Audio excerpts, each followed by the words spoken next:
حضرات، فتنوں کے دور میں میں اور آپ ہائے روز نئے نئے فتنے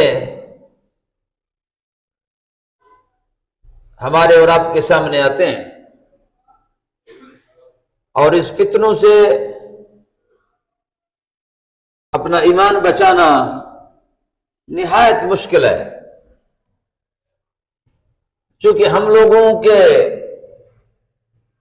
کا جو رخ ہے وہ دنیا کے کمانے میں ہے۔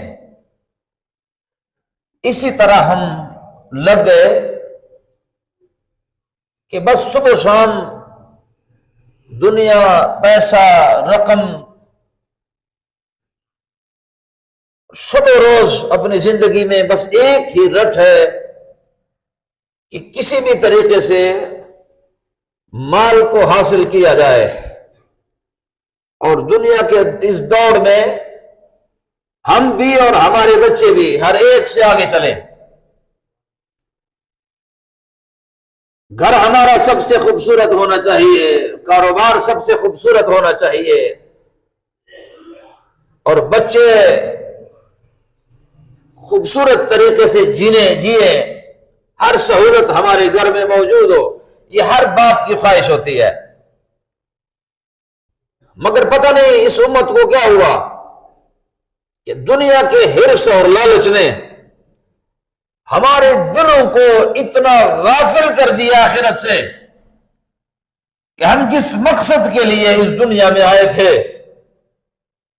وہ مقصد بھول گئے۔ اللہ کریم نے فرمایا وما خلقت الجن والانس الا لیعبدون،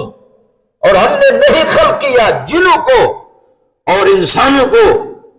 مگر فقط اپنی عبادت کے لیے خلق کیا ہے کہ وہ میری عبادت کرے۔ اسی طریقے سے اگر وہ کاروبار کریں گے جو طریقہ ہم نے بتایا تو وہ طریقہ بھی جو ہمارے طریقے کے مطابق کاروبار ہو تو وہ کاروبار بھی عبادت ہے۔ جو طریقہ ہم نے بتایا ہے اس طریقے پہ اگر وہ نوکری بھی کریں گے تو وہ نوکری بھی عبادت ہے۔ وہ طریقہ جو ہم نے بتایا ہے کہ اولاد کے لیے اس طرح جیے ہو، اگر اس طریقے سے اولاد کے لیے جیے ہو تو پھر کمائیں گے اولاد کے لیے، مگر اس کے خاتے میں ہم اعمال صالحہ لکھ دیا کریں گے۔